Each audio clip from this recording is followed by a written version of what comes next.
malapit na po yung tag-ulan. Nag-waterproofing na po ba kayo sa inyong mga slab, mga roofing? Ayan, So, bali, i-share lang po namin sa inyo yung aming preparasyon bago po kami mag-apply ng waterproofing. So, bali, ito po is winawalisan ni Ray. Dapat po matanggal muna yung mga alikabok dyan, yung mga debris bago po tayo mag-apply ng waterproofing. Ayan po. Walis-walis muna. So, bali, ito pong slab ng project namin is na-applyan na po namin siya ng Boysen Flexiband. So, tatlong galon na Flexiband po ang in-apply namin dito. Then, hinayaan lang namin yung curing process niya na matuyo. So, mga ilang days. Yun. Ito na po yung ina-apply ngayon ni Ray, yung ating pang top coat. Ito po yung ating Sista Waterproofing. Sista Waterproofing po ang gamit namin dito. 3 galon din po ang magagamit dito sa pinaka back extension o pinaka slab po ni Ma'am. Ayan. So, as you can see, mas pinupondohan po namin yung mga dugtungan. Importante pong pondohan natin, lalo na po yung mga dugtungan, kasi dyan po talaga sisiksik yung mga tubig o yung ating yung ulan, di ba? So, ito po is dodoblehan pa po namin to. Ayan, ito yung ating mga walls dito. Ayan, yung ating slab. So, pag nag-a-apply po kayo ng waterproofing, dapat isang direction lang po siya. Tapos po, ang susunod na direction naman po is horizontal, vertical po kasi yan. So, hindi po porket yung mga waterproofing po, mabisa naman po siya. Pero kung mali po yung application, hindi po natin makukuha yung 100% effectiveness nung waterproofing. So, kung hindi nyo rin po susundan yung application, wala rin po. So, bago kayo mag-apply dyan, is walisan nyo muna o linisan nyo muna para matanggal po yung mga alikabok. So, ulitin ko lang po sa pinakagawa po ng Ray House Makeover.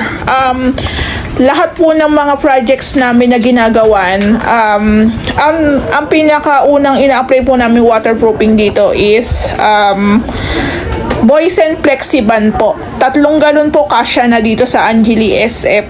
Tapos, papalipasin lang po muna namin na matuyo yung pinaka-Flexiband. So, ito naman po yung pang top coat natin.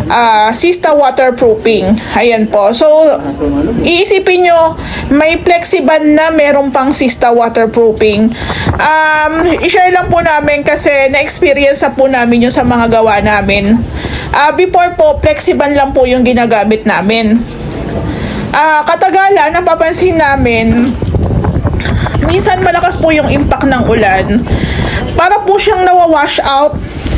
Nawawash out po yung Flexiband kahit natuyo siya, maayos yung pagkaka-apply mo. Nawawash out siya eh. Parang numinipis po siya lalo na dun sa mga part na binabagsakan po ng, halimbawa po, butas po yung inyong mga alulod. Makikita mo talagang nakikita mo talagang nag-iiba yung kulay ng pinaka-slab. Kasi po pag nagpahid tayo ng Flexiband dyan, para po siyang semento. Kasi cementatious po. Cementatious po ang Flexiband. So, hahaluan mo po yun ng semento. Pero ito nga po, nag-research din po kami. Kasi syempre, kalaban po namin ang mga leaks pag tag-ulan. Kaya po sinasuggest namin na Flexiband, then ang top coat natin is Sista Waterproofing. Sundan nyo lang po yung tamang aplikasyon para mabisa po siya. Ayan. Para po makuha po natin yung magandang kalidad po ng waterproofing. Ayan. So, kung ito po is vertical, ang next coating naman po namin dyan is pa-horizontal. Alam nyo yon. So, sundan nyo lang po. Basahin nyo po sa pinaka-galon po ng waterproofing. So, yung iba na mamahalan, ang mahal naman ng waterproofing, ganyan-ganyan, diba? So, wag nyo pong i-set aside ang sa renovation pagdating po sa waterproofing, napaka-importante. At kailangan din po yung maintenance. Kasi po meron lang po duration na yung ating waterproofing. Minsan umabot lang po yan ng 6 months, 8 months, minsan 1 year. So pagdating po ng mga ganyang buwan o taon, kailangan nyo na po ulit yan pahiran o applyan po ulit ng waterproofing. So mas advice po namin yung gantong diskarte na Flexiban muna. Tsaka, etong top coat natin, yung Sista.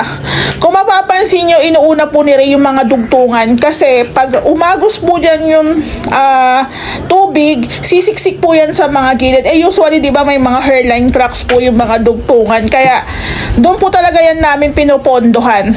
So, etong part na to, eto na po yung bathroom ni ma'am na sabi niya nga, ma'am, meron akong leaks doon sa, sa ibabaw po ng bathroom namin. Ayan, yung pinaka-slab po kasi. So, kailangan po namin itong pondohan ng maraming waterproofing. Ang kagandahan po sa Sista waterproofing, rubberized po siya. So, ang ulan po dyan o tubig is dudulas lang. Proven and tested na po talaga namin yan. Ayan po yung dugtungan. So, dodoblehan pa po namin yan. O, diba? Sobrang effective niya. Mahal nga lang siya.